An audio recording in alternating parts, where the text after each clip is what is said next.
Israeli सेना का Hamas के कब्जे वाले गाजा में ऑपरेशन ऑल आउट मिशन जारी है। इजरायली बलों ने जमीन से आसमान और समंदर के जरिए गाजा पर जबरदस्त तबाही मचाई है।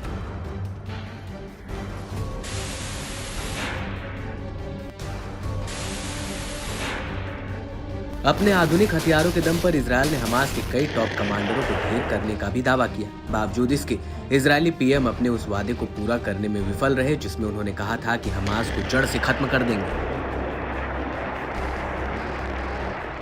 हालांकि अपने तीखे तेवरों के आगे बढ़ाते हुए इजरायल ने गाजा में जमकर उत्पात मचाया। ताजा आंकड़ों की माने तो गाजा में इजरायली कार्रवाई से 33,000 से ज्यादा लोगों की जान चली गई। वहीं कई लोग बेघर भी हो गए।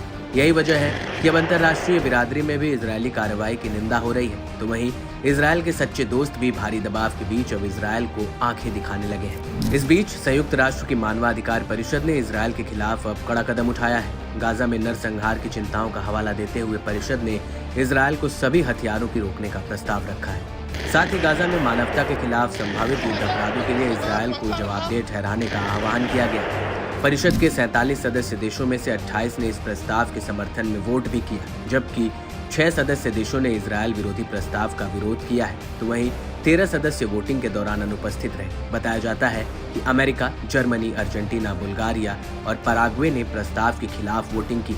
ये पहली बार है जब संयुक्त राष्ट्र के शीर्ष अधिकारी निकाय ने अब तक के सबसे खूनी गाजा युद्ध पर कोई रुख अपनाया है। दावा तो ये भी किया जा रहा है कि यूएनएचआरसी का ये कदम ऐसे वक्त आया है जब इजरायल ने हालिया घटनाक्रमों के बीच अमेरिकी दबाव के आगे घुटने टेक दिए। यूएन की मानवाधिकार परिषद में वोटिंग से पहले फिलिस्तीनी राजदूत इब्राहिम मोहम्मद ख्रीशी ने कहा कि हमें आप सभी के जागने और इस नरसंहार को रोकने की जरूरत है। ये नरसंहार दुनिया भर में प्रसारित किया गया।